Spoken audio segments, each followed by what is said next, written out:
नमस्कार, मैं हूं राजकुमार शर्मा, चार्टर्ड अकाउंटेंट और आप देख रहे हैं अकाउंट्स दुनिया। दोस्तों, साल 2021-22 में काफ़ी सारे लोगों ने क्रिप्टो में ट्रेडिंग की है, क्रिप्टो में अपना एक कुछ अमाउंट इन्वेस्टमेंट किया है। एक स्टडी के अनुसार लगभग 8 करोड़ लोगों ने जो है इंडिया के अंदर वो क्रिप्टो में इन्वेस्ट किया है। तो अगर आपने 1 रुपये का भी इन्वेस्ट अगर क्रिप्टो में किया है और उसको सेल किया है तो आपको ITR फाइल करनी ज़रूरी है क्रिप्टो के अनुसार, क्योंकि आपकी जो क्रिप्टो की जो रिपोर्टिंग है वो इनकम टैक्स डिपार्टमेंट के पास सीधे तौर पे जा रही है। तो उस इंफॉर्मेशन के बेसिस पे कल को डिपार्टमेंट आपको कोई नोटिस ना दे, उसको ध्यान में रखते हुए आपको अपनी ITR किस तरह से फाइल करनी है उसके ऊपर आते हैं। तो सबसे पहला पॉइंट इसके अंदर आता है कि सर जो भी आपने क्रिप्टो में इन्वेस्ट किया है उसका एक अपना P&L अकाउंट बना लीजिए, प्रॉफिट एंड लॉस अकाउंट, कि कितना अमाउंट हमने इन्वेस्ट किया था और कितना अमाउंट हमको इसको बेच के आ गया है। तो उसका एक प्रॉफिट और लॉस अकाउंट आप बना लीजिए। जो भी नेट प्रॉफिट या लॉस आपको आता है, तो क्रिप्टो की जो भी इनकम है, जो भी बिटकॉइन या डोज कॉइन या सोलान, इथेरियम, वॉटेवर जो भी आप क्रिप्टो जिसमें आपने इन्वेस्ट किया हो, अगर वहां से कोई आपको इनकम आती है या लॉस भी होता है तो वो इनकम टैक्स कानून के अंदर 115 BAC अभी लागू नहीं है, जिसमें 30% टैक्स रेट की बात की गई है। वो 1 अप्रैल 22 के बाद जो भी हम सेल करेंगे उस पर वो लागू होगा।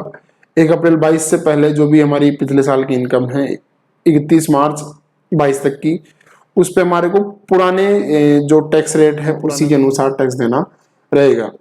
तो अभी वर्तमान में 5 हेड्स ऑफ इनकम होते हैं: income from salary, income from house property, income from business and profession, income from capital gain और इनकम फ्रॉम अदर सोर्स। तो जो भी इनकम होती है इन 5 सेक्शन के अंदर, 5 हेड्स के अंदर ही आपको डालनी होती है। ITR में ये 5 हेड दिए हुए हैं इनकम के। तो जो क्रिप्टो की इनकम है वो 3 हेड्स में से कहीं बिलोंग करती है। या तो आपका बिजनेस हो सकता है, या आप एज एन इन्वेस्टमेंट आपने किया है तो आपका कैपिटल गेन हो सकता है, या हो सकता है अदर सोर्स की इनकम। तो इसके ऊपर प्रॉपर कोई गाइडलाइन तो इनकम टैक्स डिपार्टमेंट की तरफ से है नहीं, लेकिन अगर अपन पहले वाला कानून देखें, पहले शेयर्स पे जिस तरह के टेक अभी तक डिपार्टमेंट और कई सारे कोर्ट का जो डिसीजन आए हैं उनके हिसाब से ये रहता है कि अगर आपने क्वांटम ज्यादा किया है, मतलब बहुत ज्यादा सेल परचेज की है, दिन में 2 बार 4 बार, मतलब साल भर में लगभग 400-500 ट्रांजेक्शन मिनिमम और उससे ऊपर अगर आपने किए हैं, तो उस केस में जो इनकम है शेयर्स की वो मानी जाती है आपकी बिजनेस एंड प्रोफेशन की इनकम। मतलब आपको ये माना जाएगी कि आप काम ही वो कर रहे हैं, क्योंकि दिन में 2 या 3-4 ट्रांजेक्शन अगर आप करते हैं तो कहीं ना कहीं आप एक दिन का एक टाइम आप इस सेक्शन के अंदर दे रहे हैं। ठीक है, आप क्रिप्टो के अंदर या शेयर मार्केट के अंदर अपना एक टाइम डेली बेसिस पे डिवोट कर रहे हैं, तो आप एक तरह से बिजनेस आप उस चीज का कर रहे हैं, तो आपकी ये बिजनेस एंड प्रोफेशन के अंदर टैक्सेबल होगी। दूसरा है कि बहुत ही कम ट्रांजैक्शन है, साल भर में 10, 15, 20, 30, 40 ट्रांजैक्शन अगर आपने किए हैं तो फिर आप इसको एज ए इन्वेस्टमेंट भी शो कर सकते हो। तो उस केस में आपका इनकम जो है वो कैपिटल गेन हेड के अंदर टैक्सेबल होगी। और तीसरा जो व्यू है जिसको डिपार्टमेंट लेके आना चाह रहा है, जिसके लिए सेक्शन 115 BAC भी लाया गया है, उसके अनुसार आपकी जो क्रिप्टो के द्वारा जो भी इनकम या लॉस हुआ है वो अदर सोर्स पर टैक्सेबल होना चाहिए। तो इसको अपन इस तरह से तोड़ते हैं कि अभी 31 मार्च 22 तक अपने पास एक ऑप्शन है कि अपन चाहे तो तीनों के अंदर दिखा सकते हैं। अब आपके लिए कौन सा सूटेबल है उसको अपन थोड़ा सा समझने की कोशिश करते हैं।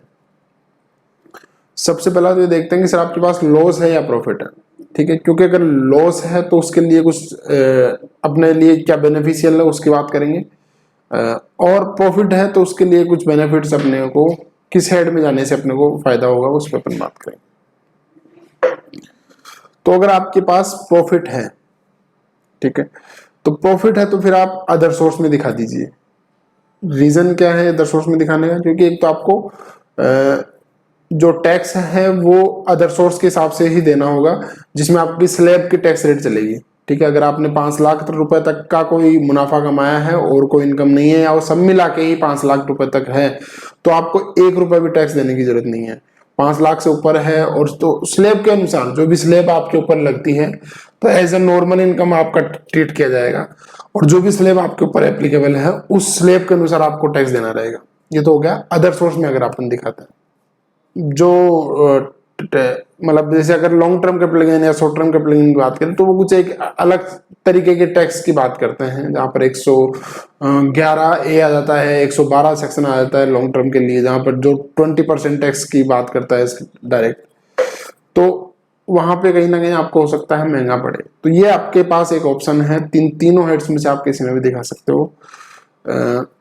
लेकिन मैंने बताया कि अगर क्वांटम ज्यादा है तो फिर आप कैपिटल गेन में नहीं दिखा सकते, फिर आपको बिजनेस एंड प्रोफेशन हेड के अंदर जाना पड़ेगा। अगर क्वांटम कम है तो फिर आप कैपिटल गेन के अंदर दिखा सकते हो।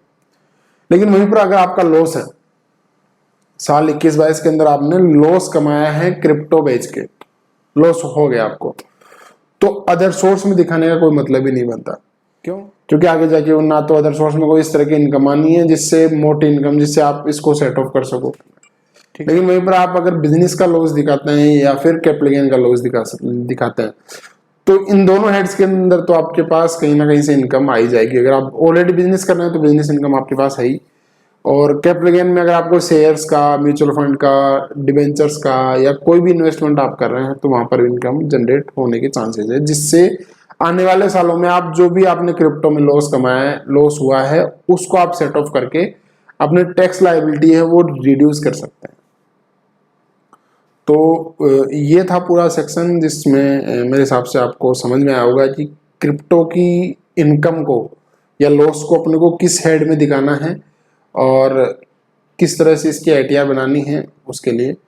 तो आप अगर आपको हमारा काम अच्छा लगता है तो इस वीडियो को लाइक कीजिए, हमारे चैनल पे नए हैं तो सब्सक्राइब कीजिए, और कमेंट बॉक्स में लिखिए अगर आपकी और भी कोई क्वेरी जो कि इस वीडियो में कवर नहीं कर पाए हैं तो कमेंट बॉक्स में आपको उसके आंसर मिल जाएंगे।